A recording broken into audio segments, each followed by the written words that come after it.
దేవుని యొక్క వాక్యము చాలా శ్రేష్టమైనది. దేవుని యొక్క మాటలు చాలా ప్రశస్తమైనవి. ఆదియందు వాక్యం ఉండిన వాక్యమే దేవుడే ఉండెను. దేవుడు ఇక్కడ నిలబెట్టుకుని ఎవరు పరిధిని బట్టి, ఎవరికి ఆ దేవుడు ఇచ్చిన తలాంతుని బట్టి, లేదా దేవుడు వారికి ఏ కోణంలో వాళ్ళు వాడుకోవాలో ఆ కోణం బట్టి దేవుడు మనతో మాట్లాడతాడనమాట. ఏమండి, నాకు అంతా తెలుసు అనటానికి ఎవరు సరిపోమాట. బైబుల్ అందరూ మనం నేర్చుకోవాల్సిన వారమై ఉన్నాము. మన నిత్య విద్యార్థులుగా మన వాక్యాన్ని మనం నేర్చుకోవాలన్నమాట. ఏమండి, మనకు దేవుడు చెప్తున్న మాట అన్నమాట. దేవుడు ఆశ్రయించే దేవుడే, దీవించే దేవుడే, ఆరోగ్యం ఇచ్చే దేవుడే, ఆయుష్ ఇచ్చే దేవుడే. ఏమంటే మన సమస్యలు తీర్చే దేవుడే, మన కష్టాలు తీర్చే దేవుడే, మన చింత యావత్తు తీర్చే దేవుడే. కాబట్టి ప్రార్థన జీవితం కలిగి మనం ఉండాలి. ప్రార్థన చాలా ప్రాముఖ్యమైనది. ఈఎం బౌన్స్ అని ఆయన గొప్ప ప్రార్థన చాలా పుస్తకాలు రాశాడనమాట. ఆయన ఒక మాట చెప్తాడనమాట, ప్రార్థించే వ్యక్తి మరణిస్తాడు కానీ ప్రార్థనకి మరణం లేదు అని ఆయన తెలియజేసాడనమాట. ఏమంటే ఆ ప్రార్థనకి మరణం లేదు. ప్రార్థించే వ్యక్తులు చనిపోతారు, ప్రార్థించే వ్యక్తులు కాలకల్ప కలిసిపోతారు, కానీ ప్రార్థన నిత్యం ఉండి నువ్వు దేనికోసమైతే నువ్వు ప్రార్థన చేసావో, ఎందు నిమిత్తము ప్రార్థన చేసావో, ఎవరి కోసం నువ్వు ప్రార్థన చేసావో ఆ ప్రార్థన దేవుడు కార్యము చేస్తాడు. నీ ప్రార్థన కుటుంబం ఆశ్రమపడుతుంది, నీ ప్రార్థన కుటుంబము రక్షింపబడుతుంది, నీ ప్రార్థన కుటుంబంలో కావాల్సిన అన్ని కూడా వనరులు దేవుడు సమకూరుస్తాడనమాట.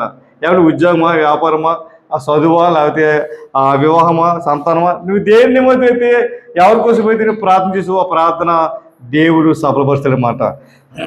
దేవునికి ఆ మాట ఇచ్చి మాట నడిచే దేవుడు అయిన మాట తప్పని దేవుడు. ఒక మాట ఏముందంటే, కొంతమంది అంటారన్నమాట, మనల్ని సీప్గా చూస్తుంటారన్నమాట, ఏంటి మనల్ని అవమానపడుతుంటారు, హేళనగా మాట్లాడుతుంటారన్నమాట. అటువంటి వాళ్ళని దేవుడు, వాళ్ళ మాటని దేవుడు తారుమారు చేస్తాడనమాట. ఏమండి, చాలామంది మనకి వ్యతిరేకంగా మాట్లాడుతుంటారన్నమాట. నీ తలరాత ఇంతే అన్న వాళ్ళు కూడా నీ ముందు తల దించుకునేలా చేయగల సమర్థుడు మన యేసయ్య. ఏమంటే నేను అవమానపరిచే వాళ్ళకి దేవుడు, వాళ్ళని సిగ్గుపరిచేదానికి దేవుడు మన పట్ల గొప్ప కార్యము చేస్తాడనమాట. నీ తలరాత ఇంతే, నీ బ్రతుకు ఇంతే, నీ జీవితం ఇంతే, నీకు ఎదుగు బతుకుండదు, నీకు ఎంతే, నువ్వు అప్పులే, నీ కష్టాలే, శ్రమలే, బాధలే, ఇబ్బందులే నీకు ఉంటాయి, కరువే నీకు ఉంటుంది, లోటు నీకు ఉంటుంది అన్నావు. ఏ వ్యక్తి అయితే అన్నారో దేవుడు మనల్ని ఆ వ్యక్తి తలదించేదానికి దేవుడు మనల్ని ఆ స్థితిలో పెడతాడన్నమాట. దేవుని స్తోత్రం. అలసిన ఆత్మకు, నలిగిన మనసుకు, విరిగిన హృదయానికి ఔషధము లాంటిది ప్రార్థన. ఏమండి, ఒక భక్తుడు తెలియజేసాడన్నమాట, అలసిన ఆత్మకు, నలిగిన మనసుకు, విరిగిన హృదయానికి ఔషధము లాంటిది ప్రార్థన. ఏమండి, కాబట్టి ప్రార్థన అంత శ్రేష్టమైనది, ప్రార్థన చాలా అమూల్యమైనది.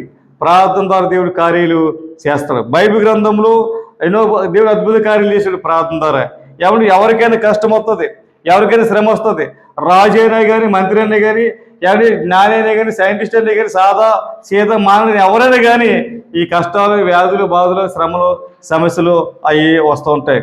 దావీదు భక్తులు రాజే, ఇజ్రాయెల్ ప్రజలకి 40 సంవత్సరాలు ఏకతాటిగా పరిపాలించిన రాజు అయిన. ఆయనకు వచ్చిన శ్రమ, ఆయనకు వచ్చిన కష్టం మనకు ఒకసారి చూద్దాం. తెలియజేస్తున్నమాట. దేవునికి వాక్యం తెలియజేస్తున్నమాట. కీర్తన గ్రంథము 34వ అధ్యాయము 6వ వచనము. ఈ దీనుడు మొరపెట్టగా యెహోవా ఆలకించెను, అతని శ్రమలన్నిటి నుండి అతన్ని రక్షించెను. ఇక్కడ దీనుడు ఎంత తగ్గించి ఉండండి. రాజు ఇందాక వాక్య పట్టణము చదివారు, అధ్యాయం అంతా చదివారు. అక్కడ ఏముంది, అక్కడ ఏం చెప్తుడు, నేను దీన దరిద్రుడను, దీనుడను దరిద్రుడను అని రాజు అయినా కదా. రాజు అంటే అంత లోకి వెళ్ళిపోయినమాట, అంత తగ్గించుకున్నమాట. ఒకసారి ఏమంటే, దేవా నేను మనిషిని కాదు, నేను పురుగు వంటి వాడును, నేను మనిషిని కాదు పురుగు వంటి వాడును అని అతనికి వచ్చే సమస్యలను బట్టి కష్టపట్టి అతను దేవుడి దగ్గర తగ్గించుకున్నమాట. ఈ దేనికి వాక్యం తెలియజేస్తామాట. ఇందాక చదువు మనకి 81వ అధ్యాయము, 81వ అధ్యాయము. అక్కడ ఒకసారి మనం అదేనా 81 కదా, 86వ అధ్యాయము. యెహోవా నేను దీనులను దరిద్రులను సేవకి నాకు ఉత్తరము. 7వ వచనం, నువ్వు నాకు జవాబిచ్చేవాడువు గనుక నా ఆపత్కాలమందు నేను నీకు మొరపెట్టుదును. ఈ కాలం ఒకే విధంగా ఉంటుందా? రోజు అన్ని సౌఖ్యం ఉంటాయా? రోజు అన్ని క్షేమం ఉంటాయా? రోజు మన అనుకున్న పనులు అయిపోతాయా? రోజు మనకి ఏది కావాలంటే అది అయిపోతుందా? అవదు కదా. ఏ రోజు ఎప్పుడైనా మారుతుందో, ఏ రోజు కష్టం వస్తుందో, ఏ రోజు సమస్య వస్తుందో, ఏ రోజు శ్రమ వస్తుందో, ఏ రోజు ఇబ్బంది వస్తుందో కదా. యాక్సిడెంట్ సడన్గా ఎవరి చెప్పలేము. ఏ కాలము ఏ సమయం ఏదవుతుందో మనం చెప్పలేము. ఎవరు కూడా చెప్పలేరు అన్నమాట. అది అమెరికా వాళ్ళు కారు కనిపెట్టారన్నమాట.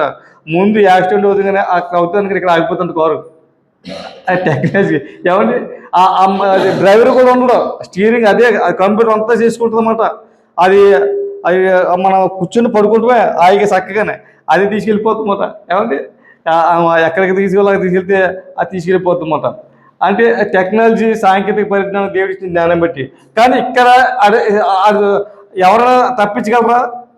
ఏమండి ఏ కాలము ఏది వస్తుందో చెప్పలేము. ఎవరి ఆయన చెప్తున్న మాట 4 ఓట్లు అంటే ఇరుకులో నేను ఇరుకులో ఉన్నాను, ఇబ్బందులు ఉన్నాను, కష్టంలో ఉన్నాను. ఏమండి తన మామగారు తన సంపూర్ణ పరిస్థితుల్లో, తన కొడుకు తన సంపూర్ణ పరిస్థితుల్లో, ఏమండి చాలా భయంకరమైన పరిస్థితుల్లో వెళ్ళిపోయాడు. ఎక్కడో అవతల గుహలో ఎక్కడ అరణ్యంలో దాక్కునే వెళ్ళిపోతాడనమాట. దాక్కుని ప్రాణ భయంతో, మరణ భయంతో అతను ఎక్కడికో వెళ్ళిపోతాడనమాట. ఏమండి శ్రమలో, ఇరుకులో, ఏమండి ఇంకా 1 సమూయేలు గ్రంథము 26-24 వచ్చినప్పుడు బాధలన్నింటిలో నుండి ఏమండి ఒక వాక్యం చెందామో సరే. 1వ సమూయేలు గ్రంథము 26వ అధ్యాయము 24వ వచనము, చిత్తగించుము ఈ దినమున నీ ప్రాణము నా దృష్టికి ఘనమైనందున యెహోవా నా ప్రాణమును తన దృష్టికి ఘనంగా ఎంచి బాధలన్నిటి నుండి నన్ను రక్షించును. ఏమండి ఈ ప్రాణం ఎవరిచ్చారు? దేవుడిచ్చాడు. ఈ రూపం ఎవరిచ్చారు? దేవుడిచ్చాడు. అని మనం ఆత్మ ఎవరిచ్చాడు? దేవుడిచ్చాడు. సమస్తం వచ్చాడైనా. అంతే కాబట్టి మనల్ని కాపాడుతూనే ఉంటాడు. మన ఆత్మను, మన బాడీని, మన ప్రాణాన్ని దేవుడు కాపాడుతూనే ఉంటాడు. అద్భుతం అంట. ఏ రోజులైనా కానీ, ఏ సమస్యలే కానీ, ఏ కష్టాలు ఉంటాయి కానీ దేవుడు కాపాడే దేవుడైనా. ఏమంటే మన బాధలన్నిటిని తప్పించేవాడు, కాపాడేవాడు, రక్షించేవాడైనా. ఇరుకులో ఇబ్బంది కానీ విశ్రాంతి ఇచ్చేవాడైనా. ఏమంటే సమస్య శ్రమతైనా తీర్చేవాడైనా. దేవుడు నమ్ముకున్న దేవుడు గొప్ప దేవుడైనా. ఆయన మాటతో సంస్కృతి మహాదేవుడైన, సృష్టికర్త అయిన, ఏమండి ఆయనకి అసాధ్యమైన సమస్తము సాధ్యమైన జగద్రక్షకుడు. ఒకసారి దేనికో వాక్యం తెలియజేస్తారన్నమాట. యోబు గురించి మనకు తెలుసు. ఏమండి యోబుకి ఒకే రోజు ఈ ప్రపంచంలో ఎవరికైనా కష్టము, ఎవరికైనా బాధ, ఎవరికైనా భయంకరమైన పరిస్థితి యోబుకి వచ్చింది. ఒకే దినము 24 గంటలు సమస్తం కోల్పోయాడు. సంతానము 10 మంది పిల్లలు, బిల్డింగ్ కూలిపోయి వాళ్ళు భోజనం చేస్తుంటే బిల్డింగ్ కూలిపోయి సరిపోయారండి. చాలా భయంకరమైన పరిస్థితి. పైగా ఒళ్ళంతా రక్తగడ్డలు, పెద్ద పెద్ద పుండ్లు ఉండి, ఏమంటే చాలా దారుణమైన జీవితం. అతనికి 24 గంటలు రోజులు సమస్తం కోల్పోయిన వ్యక్తి. ఏమండి ఆయన చెప్తున్న మాట అబ్బా వండర్ఫుల్ మాట చెప్తాడు ఆయన. యోబు గ్రంథము 36వ అధ్యాయము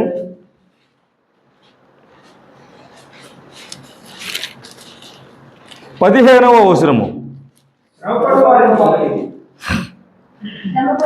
శ్రమపడి వారికి కలిగిన శ్రమ వలన ఆయన విడిపించును. ఏమంటే బాధ వలన వారిని విధేయుడుగా చేయును. అదేంటిది? క్రమశిక్షణ కదా. క్రమశిక్షణ చాలా పోలీసుల్లో ట్రైనింగ్ ఇస్తుంటారు, మిలిటరీలో ట్రైనింగ్ ఇస్తారు. చాలా హార్డ్గా ఉంటుంది అన్నమాట. ఏమంటే చాలా కష్టం ఉంటుంది, చాలా బాధ ఉంటుంది. కానీ ఆ క్రమశిక్షణ విధేయత లేకపోతే వాళ్ళకి ఉద్యోగం రాదు. ఏమంటే ఆయన రాలేదన్నమాట. ఇక్కడ వాక్యం ఏం చేస్తారన్నమాట, శ్రమ అనే మాట అంకి ఉందండి. శ్రమ వల్ల, శ్రమలో అవి ఎప్పుడు వస్తాయి? వస్తుంటాయి. ఏమంటే శ్రమలు వస్తుంటాయి. శ్రమలో కూడా దేవుడు నిన్ను కాపాడేవాడైనా, నిన్ను విధేయతగా చేసే దేవుడైనా, నిన్ను వజ్రం రాయుడునప్పుడు దాని విలువ ఉండదు, వజ్రం చెక్కినప్పుడు దాని విలువ కనిపిస్తుంది అన్నమాట. వజ్రం విలువ ఈ ప్రపంచంలో దేనికి కూడా లేదు. ఆ భూముల చోపు రాయుడు చోపు దానికి విలువ లేదు.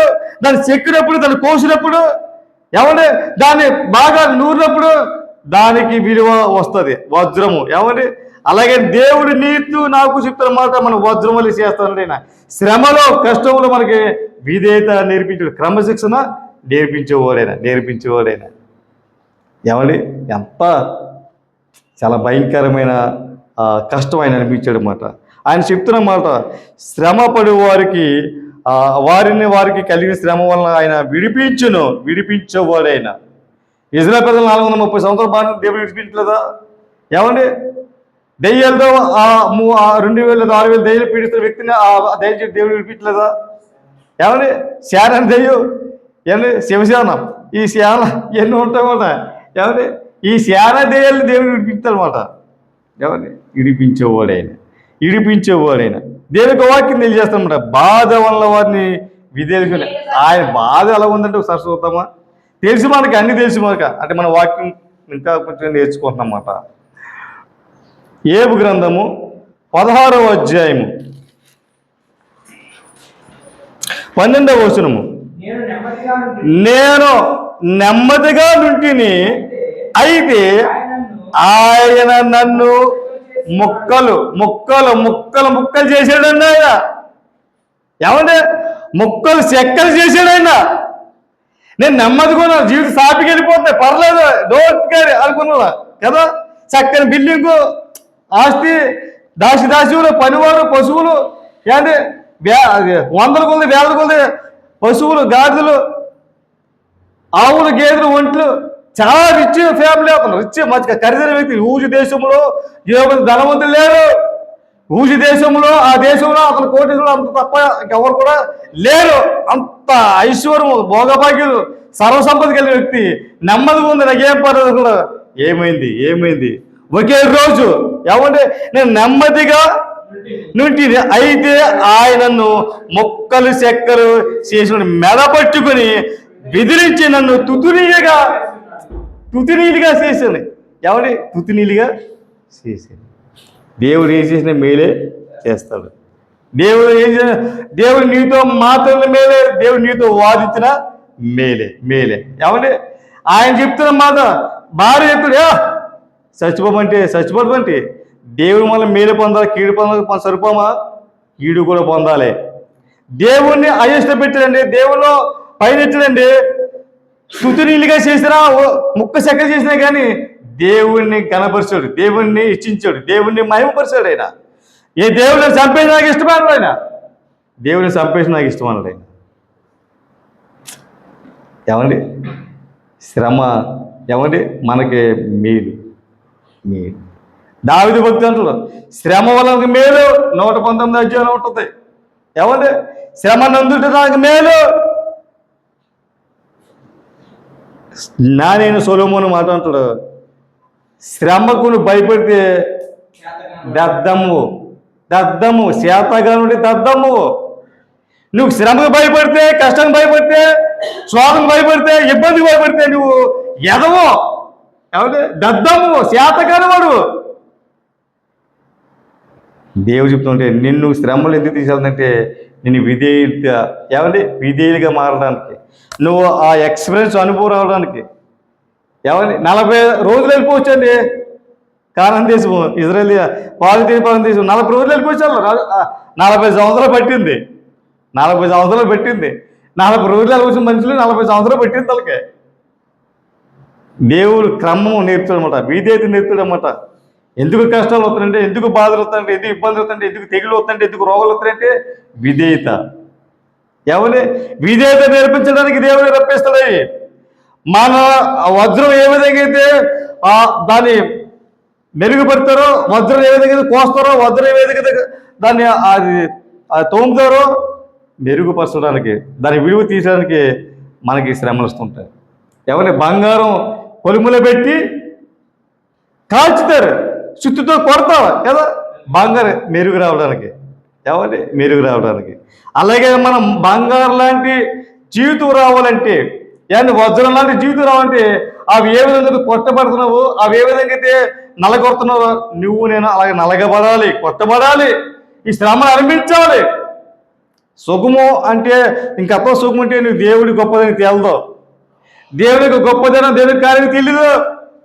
కష్టం వచ్చినప్పుడు, శ్రమ వచ్చినప్పుడు దేవుడి ఏంటి నీకు తెలుస్తుంది. విధేయత నేర్పించడానికి దేవుడు మనకి ఇస్తుంటాడన్నమాట. ఒకసారి మనకు తెలుసు, యోనా గురించి మనకు తెలుసు. ఏమంటే యోనా చెప్తున్న మాట ఒకసారి చూద్దాం. యోనా గ్రంథము 2వ అధ్యాయము 7వ వచనము. కూపములో నుండి నా ప్రాణము నాలో మూర్ఛల్లగా నేను యెహోవాను జ్ఞాపకము చేసుకుంటేనే. బాబుకి అన్ని సౌకరించి రెవరన్నా బెసప్పు నా సేవకుడు అని గొప్ప చెప్పి దేవుడికి అన్ని సౌకరిస్తే రే మంచి సువార్తకెళ్ళరా, మంచి ఆ దేశం వెళ్ళమంటే నిన్ను పట్టణం వెళ్ళకుండా ఎక్కడికి వెళ్ళాడు. ఏమండి దేవుని మాట కాదని దేవుడికి ఆ మాట వినకుండా తన సొంత ఆలోచనతో, సొంత జ్ఞానంతో, సొంత ఉద్దేశంతో, సొంత తెలివితో ఎవరు వెళ్ళాడు. ఎవరు నష్టపోయారండి కదా. భయంకరమైన పరిస్థితి. అసలు అక్కడ నానోడు సాయం చేసే అవకాశం ఉందో. ఎవరు ఆయన చెప్తామంటే మనుషులు నమ్ముడి కంటే యెహోవాను, అబ్బా రాజు నమ్ముడి కంటే యెహోవాను. అక్కడ అతను ఎక్కడున్నాడు? అతను ఈ మనుషులు చేసే అవకాశం లేదు, రాజు చేసే అవకాశం లేదు. సముద్రం లోపల చేప కొడుపులో ఉండి మరపెడుతున్నాడు కదా. చేప కొడుపులో ఉండి మరపెడుతున్నాడు. చేప కొడుపు అంటే అది ప్రాణం చేస్తాడు. అతను ఇంపాసిబుల్. అతను బయట తీసాడు ఎవరి వల్ల కూడా కాదు, అతను సాయం చేయడం ఎవరి వల్ల కూడా కాదు. ఏమండి ఎందుకు కష్టపోతుంది, ఎందుకు బాధ అవుతుందంటే ఒక మాట వాక్యం తెలియజేస్తుంది. చూద్దాం. అది కీర్తన గ్రంథము 16వ అధ్యాయము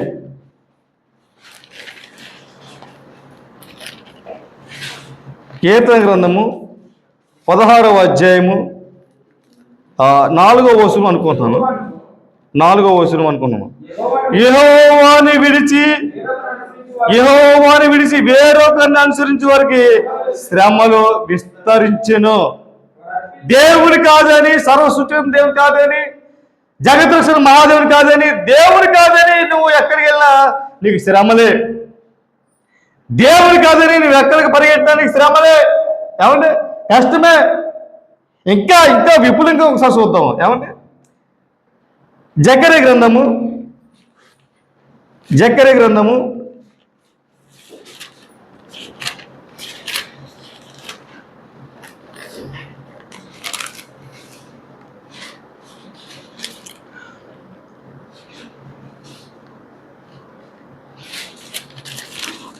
2వ అధ్యాయము 10వ వచనం చదువుదాం ఒకసారి. సియోను నివాసులారా, నేను వచ్చి మీ మధ్యను నివాసము చేతును, సంతోషము నుండి పాటలు పడి, ఇదే యెహోవా వాక్కు. దేవుడు మన మధ్య ఉంటే ఆనందము, దేవుడు మనతో ఉంటే సంతోషము, దేవుడు మనతో ఉంటే ఆరోగ్యము, దేవుడు మనతో ఉంటే ఏ శత్రువు మన మీదకి రాలేడు. ఎవరు కూడా మనం దాడి చేయలేరు. సర్వశక్తి గల దేవుడు, మహాదేవుడు నీ తోడే ఉన్నారు. నాతో నీతో ఉన్న దేవుడైన, ఎక్కడైతే 2 3 లేక 4 కూడోర మధ్యన ఉంటారన్న సరిచి మహాదేవుడైన. భర్త భార్య పిల్లలు, లేదా భర్త భార్య, లేదా ఆ స్నేహితులు ఎవరైతే 2 కూడి ఉంటారో దేవుడు వారి మధ్యన ఉన్న దేవుడైన. ఇక్కడ చాలా చక్కని మాట దేవుడు తెలియజేస్తున్నాడు. నేను వచ్చి మీ మధ్యను నివాసము చేతును. దేవుడు ఇశ్రాయేలు పట్ల ఎన్నో మేలు చేశాడు. ఆకాశము పరలోకంలో దేవతలు తిన్న ఆహారాన్ని దేవుడు పోషించాడు వాళ్ళకి. ఆకాశం తీసి నీరు వాటర్ ఇచ్చాడు, బండం తీసి వాటర్ ఇచ్చాడు. ఏమైనా సముద్రం 2 బదులు నడిపించాడు. ఏమైనా అద్భుతమైన కార్యాలు వారి జీవితంలో దేవుడు చేశాడు. దేవుని కాదని వాళ్ళు ఇష్టానుసారంగా వాళ్ళు దేవుని విరోధంగా వాళ్ళు మళ్ళా త్రాగడము, ఏమంటే విగ్రహం చేయడము, దేవునికి చేద్దాం పని చేయడం వాళ్ళు ప్రారంభించారు వాళ్ళు. చాలా భయంకరమైన పరిస్థితులు వాళ్ళు వెళ్ళిపోరు. దేవుడు ఏమన్నా ఆకాశము ఆలకించము, భూమి చేయము, నేను పిల్లలు పెంచి పెద్దవాళ్ళు చేస్తే వాళ్ళకి ఉన్నత స్థితి ఇస్తే వారు నా మీద తిరగబడ్డారు, నన్ను వ్యతిరేకించారు, నా మీద వ్యతిరేకంగా వాళ్ళకి జీవించిన తిరగబడ్డారు. ఇక్కడ తెలిసిన మరి ఇక్కడ దేవుడు ఉంటే ఎలా ఉందో, దేవుడు లేకపోతే ఎలా ఉందో చూపిస్తాను అనమాట. దేవుని కాదని వేరే ఒకరిని అనుసరించడానికి శ్రమలు విస్తరిస్తాయి. దేవునికి ఇవ్వాల్సిన సమయం దేవునికి ఇవ్వము. ఏమండి, దేవుని సన్నిధికి రాము, దేవునికి ప్రార్థన చేయము. మన సొంతాలు ఉందో ఎక్కడో ఏమంటే సినిమా థియేటర్లకి వెళ్ళి బార్లకి వెళ్తూ ఉంటారు, టీవీ దగ్గర ఎక్కువ కూర్చుంటారు, సెల్ దగ్గర ఎక్కువ కూర్చుంటారు. దేవుని కాదని ఏమంటే విగ్రహాలు, దేవుని కాదని ఏదేదో చేస్తుంటారు. అందుకనే శ్రమలు వస్తున్నాయి, అందుకనే ఇబ్బందులు వస్తున్నాయి. దేవుడు మన మధ్య ఉంటే ఏ లోటు రాదు, ఏ ఇబ్బంది రాదు. ఈ ప్రజలే, ఈ ఇజ్రాయేలే చెప్తున్న మాట, దేవుడు లేకపోతే ఎంత నష్టం వచ్చిందో వారే సాక్ష్యం చెప్తున్నారు అన్నమాట. ద్వితీయోపదేశకాండము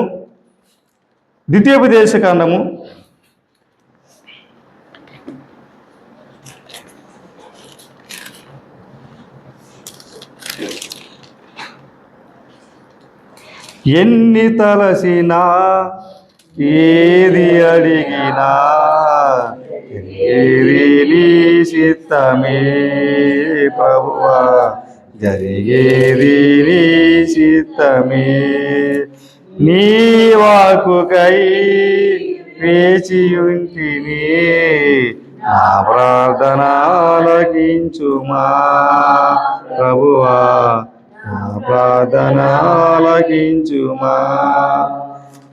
నీ తోడు లేక, నీ ప్రేమ లేక, ఇలాలో నాయే ప్రాణి నిలువలేదు. నీ తోడు లేక, నీ ప్రేమ లేక, ఇలాలో నాయే ప్రాణి నిలువలేదు. అడవి పువ్వులే నీ ప్రేమ పొందగా, అడవి పువ్వులే నీ ప్రేమ పొందగా, నా ప్రార్థన ఆలకించుమా ప్రభువా, నా ప్రార్థన ఆలకించుమా. దేవుని స్తోత్రం. ద్వితీయోపదేశకాండము 31వ అధ్యాయము 17వ వచనము 18వ వచనము. నా కోపము ఆ దినమున వారి మీద రగులు కొనిను, నేను వారిని విడిచి వారికి విరోధి అగుదును, వారు క్షీణించిపోదురు. దేవునికి విరోధం అవుతే ఎవరు బతకల్లా? ఏమంటే మనుషుల మీద విరోధం బతకలు, మనుషులతో మనం మాట్లాడుకుని కోపం బతకాలి, కానీ మనుషుల మీద దెబ్బలు మనం బతకలి. దేవునితో విరోధమై దేవునికి వ్యతిరేకంగా బతకలమా ఎవరన్నా ప్రపంచంలో? ఎవరు బతకలేడు. ఏమంటే ఎందుకు దేవుడు వాళ్ళకి విరోధం అంటే వాళ్ళ విగ్రహాలు చేయడము, త్రాగడము, ఎవరిని అసలు భయంకరంగా జీవించారు వాళ్ళు.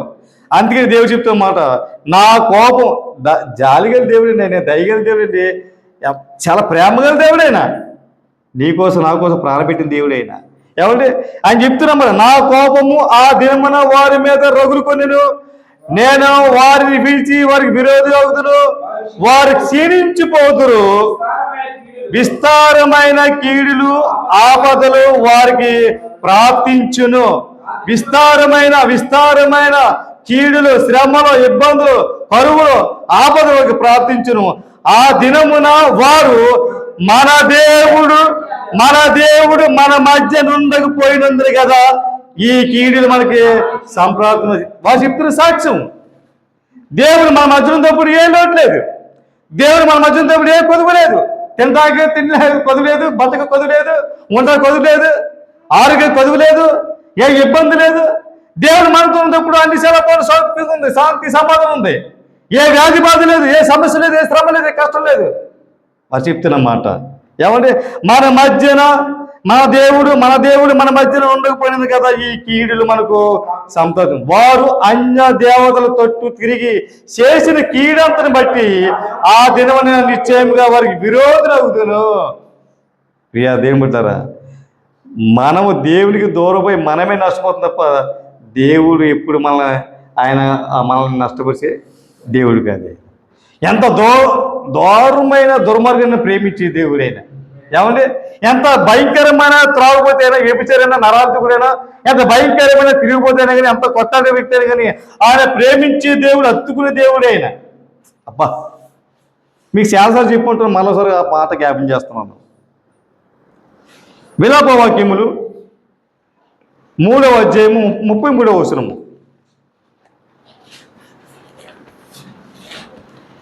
విలాప వాక్యములు ఇరిమే తర్వాత ఉంటుందండి. హృదయపూర్వకంగా ఆయన నరులకు విచారమైనను బాధనైనను, అది అని ప్రేమ, అది అని దయ, అది అని జాలి, అది అని కరుణ, అదే కృప. ఆయన హృదయపూర్వకంగా మనసుపూర్వకంగా ఎవరికి కష్టం కానీ, బాధ కానీ, శ్రమ కానీ, ఇబ్బంది కానీ ఆయన కలుగజేయడు. మనమే దేవునికి విరోధంగా జీవిస్తున్నాము, మనమే కష్టం తెచ్చుకుంటున్నాం, మనమే దేవునికి విరోధంగా మనం ప్రవర్తిస్తున్నాం కాబట్టి ఆ శ్రమల కష్టం మనకు వస్తున్నాయి. ఆయన మనసు పూర్తిగా హృదయపూర్వకంగా ఆయన ఎవరికి కూడా బాధ పెట్టే దేవుడు కాదు ఆయన. దేవుని స్తోత్రం. ఏవు ఇన్ని కష్టాలు పడినా, ఏవు ఇన్ని శ్రమ ముక్క శక్తులు అయిపోయినాయి కానీ ఏమి చెప్తారన్నమాట, నా దేవుడు అన్యాయం చేయుట అసంభవం. ఏమంటే 34వ అధ్యాయం యోబు గ్రంథం 10వ వచనము, నా దేవుడు అన్యాయం చేయడం అసంభవం. ఆయన అన్యాయం చేసే దేవుడు కాదు ఆయన, అక్రమం చేసే దేవుడు కాదు ఆయన దుర్మార్గుడు కాదు ఆయన. నా దేవుడు అన్యాయం చేయట అసంభవం అంతే గొప్ప సాక్ష్యం చెప్తున్నాడు ఆయన, గొప్ప సాక్ష్యం చెప్తున్నాడు ఆయన. ప్రియ సంగమా, ప్రియ దేవుడారా, యోన భయంకర పరిస్థితులు, నాశనమే పరిస్థితులు నుండి మరిపెడుతున్నాడు. 2 చూద్దాం. యోన గ్రంథము 2వ అధ్యాయం 2వ వచనం.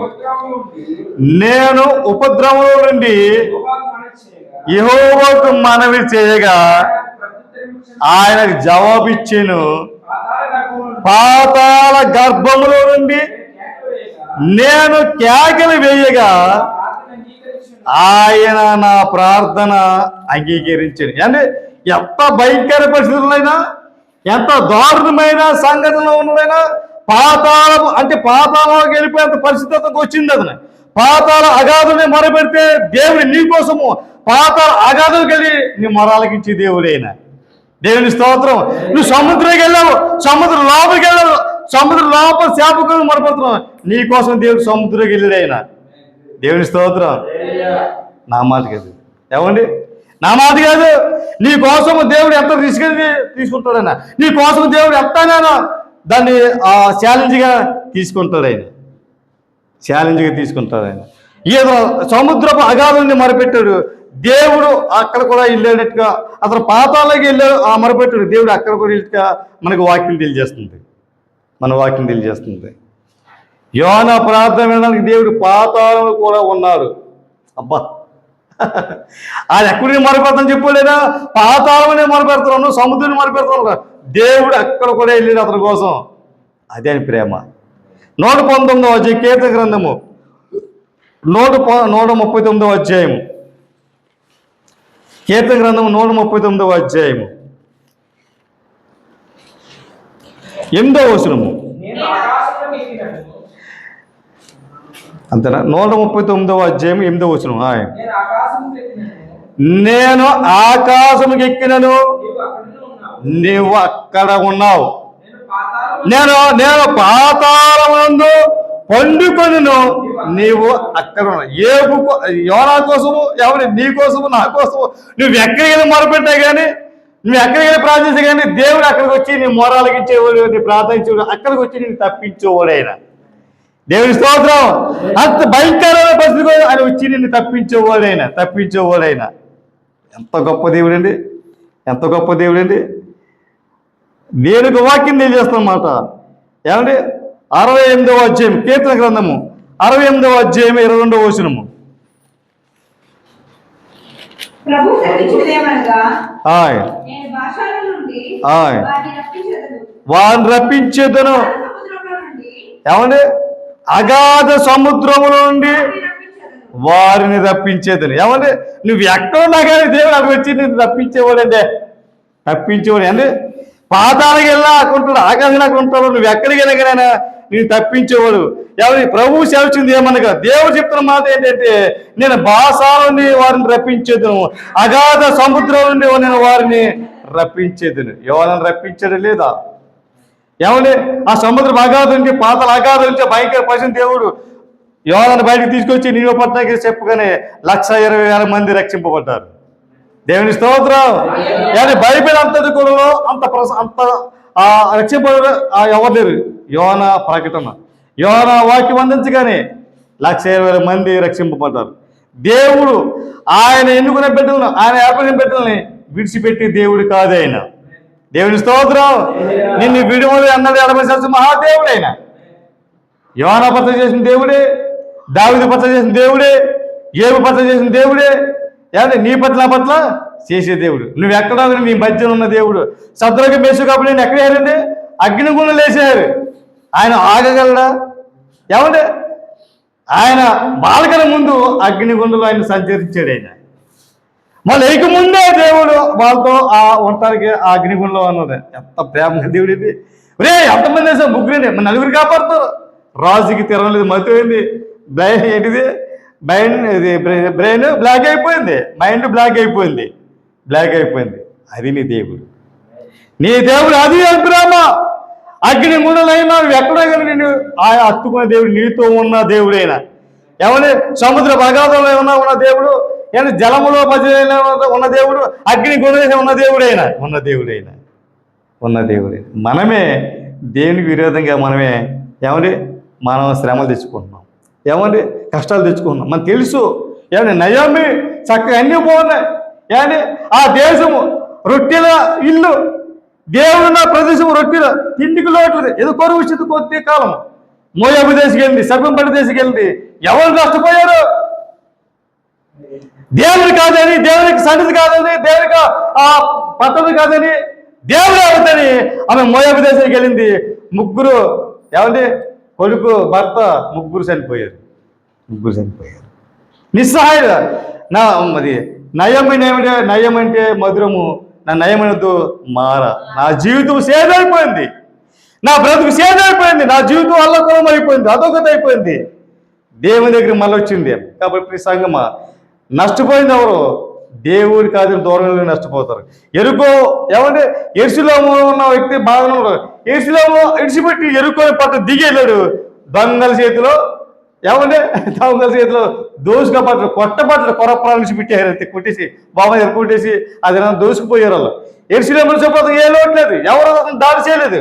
ఎరుసలేము కాదని, ఆ ఎత్తైన ప్రదేశం కాదని కిందకి దిగాడు. ఎరుకపట్నం దొంగ చేతిలో అతను కొట్టబడ్డాడు. ప్రాణం పోయే పరిస్థితి వచ్చింది, నష్టం పోయాడు అతను. దేవుని దగ్గర ఉంటే నీకు ఏ ఇబ్బంది ఉండదు, దేవుని దగ్గర ఉంటే నీకు ఏ లోటు ఉండదు. ఆయన ప్రొటెక్షన్ కాపుదలిచ్చే దేవుడైనా, నీ కోసం నా కోసం సమస్తమైన ప్రాణం పెట్టిన దేవుడైనా. ప్రాణ రుదిరే దారించాలి శ్రేష్టమైన రక్తంతో, ఆయన పరిశుద్ధమైన రక్తంతో మన పాపాలను దోషాలను మన కలిగిన మహాదేవుడైన. ప్రియ సంగమా, దేనికి వాక్యం తెలియజేస్తామన్నమాట. మనం ఎప్పుడు వస్తారంటే ఓసియా గ్రంథము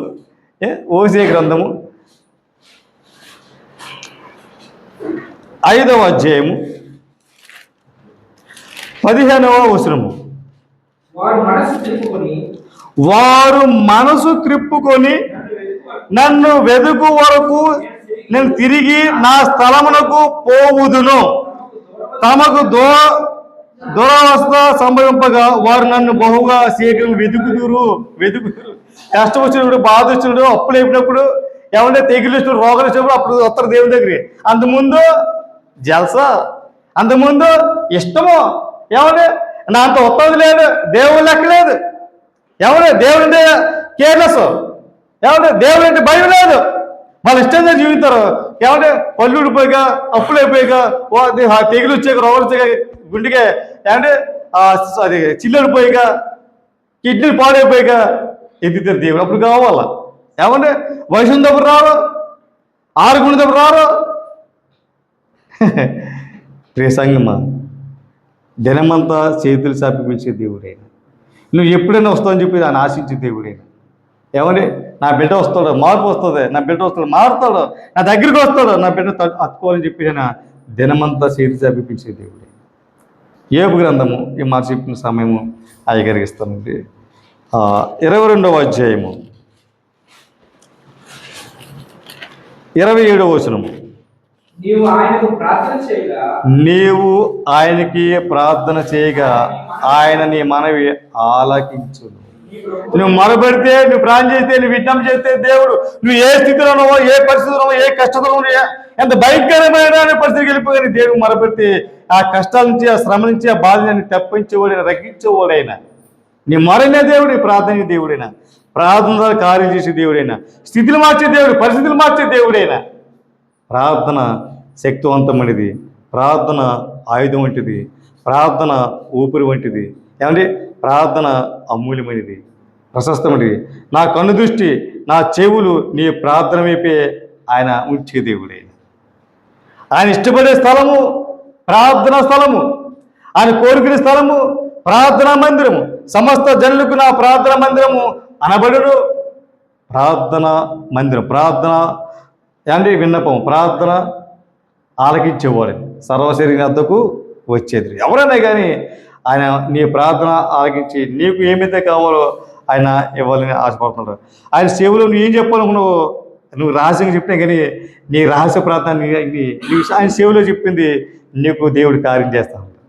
దేవుడు మనం దీవించి దీని వాకి దీవించి ఆశీర్వదించును గాక. Amen. Thank you. God bless you.